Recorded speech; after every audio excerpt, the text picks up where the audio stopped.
A big problem in this business, and I see this a lot. It really irritates me.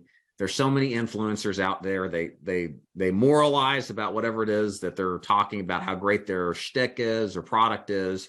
And they do this all the while knowing that they're shortchanging agents tremendously. And one of the biggest forms of screwing agents is not vesting your business. So here's how I mean. Vesting is the legal term in insurance sales for the ownership of the future flow of income from the residuals and the as-earned commission of a policy. If you're vested from the first day and you own your book of business, even if you leave the agency, you still get paid. You pay all this money for leads, you should own your book of business. But there are substantial carriers that are on YouTube that make content that pretend and make it sound like they're the most honest, transparent people on the face of the planet. That if you look at their contract, you don't own your business for 2 years, 3 years. Sometimes it takes 10 full years before you own your book of business. So why is that important?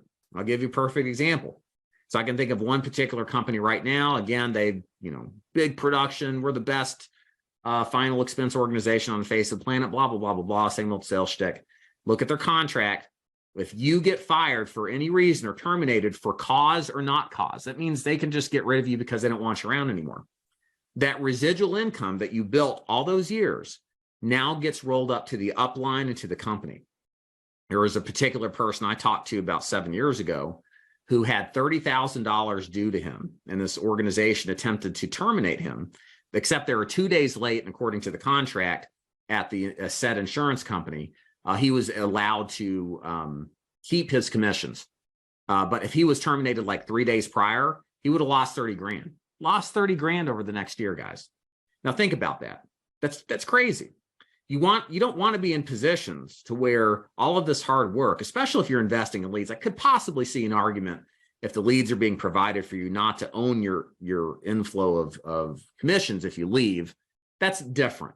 But if you're buying your leads, especially in this one organization, this is what they do, and you leave against something that you didn't cause problems to do and you lose that future commission, that's terrible. And this happens every single day because people don't look at the contracts and they don't know what to look for anyway, because this is all insurance lingo. So bottom line, guys, when it comes to commission, this is how you get paid. And this is how you get screwed too on your pay. So what are some final suggestions here before we wrap this up? Number one, don't jump into bed with the first organization that recruits you. Slow down, date them a little bit, figuratively speaking. Make sure it's a good fit. Read the contract. If there's anything that's off about it, ask people in the business, talk to people who are producers at the organization.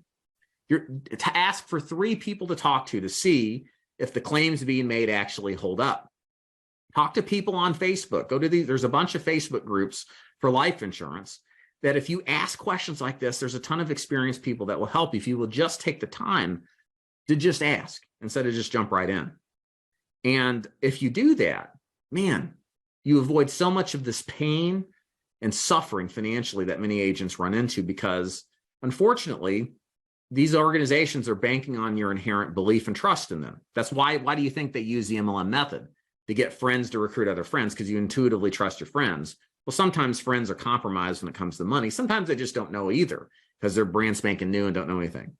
More reason not to join that kind of organization. So there's my advice. Take it for what it's worth.